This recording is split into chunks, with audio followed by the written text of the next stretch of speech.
জানেন আমরা অকশন থেকে যাদেরকে নিয়েছি তারা সবাই অ্যাভেলেবেল ছিল এক্সেপ্ট মাশরাফি ছাড়া।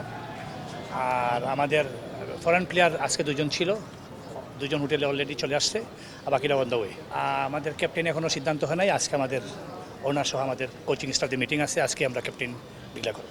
আমাদের স্কোয়াডে এখনও আছে, কারণ এই টিমের অতপ্রত অংশ হচ্ছে মাশরাফি, এবং আমরা ডিপেন্ড অন সিচুয়েশন, ও কী ফিল করতেছে, ফিটনেসের অবস্থা কী, ও যদি মানে খেলার মত পর্যায়ে থাকে বা সিচুয়েশন যদি ভালো থাকে তাহলে তো অবশ্যই খেলবে। কথাবার্তা তো চলতেছে ওর সাথে, বাট ডিপেন্ড অন সিচুয়েশন কী হয়। যতক্ষণ পর্যন্ত ফিট হবে না খেলার জন্য, আমরা মনে করি যে ততদিন পর্যন্ত আমরা বিবেচনায় আনবো না ওকে। আমরা ওর জন্য অপেক্ষা করব। এটা হচ্ছে ওর কল।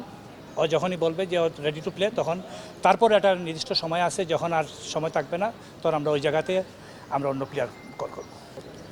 অবশ্যই একটা প্লেয়ারকে যখন আমরা স্কোয়াডে নিয়েছি তখন তো তাকে সুযোগ দেওয়ার জন্য চিন্তা করে নিয়েছি। আমাদের যে জিনিসটা হচ্ছে, যেহেতু আমাদের সম্প্রতি সময় আমাদের আন্ডার 19 টিমের আমাদের পারফরমেন্স জানেন, এবং তাদেরকে এনকারেজ করার জন্য অবশ্যই তার জন্য একটা কনফিডেন্স, সামনে ওয়ার্ল্ড কাপ আছে, এটা বাংলাদেশ ক্রিকেটের জন্য একটা অনেক বড় জিনিস। বিপিএলে আমাদের অনেক বড় বড় প্লেয়ারদের সাথে ড্রেসিং রুম শেয়ার করবে, ওদের সাথে করবে।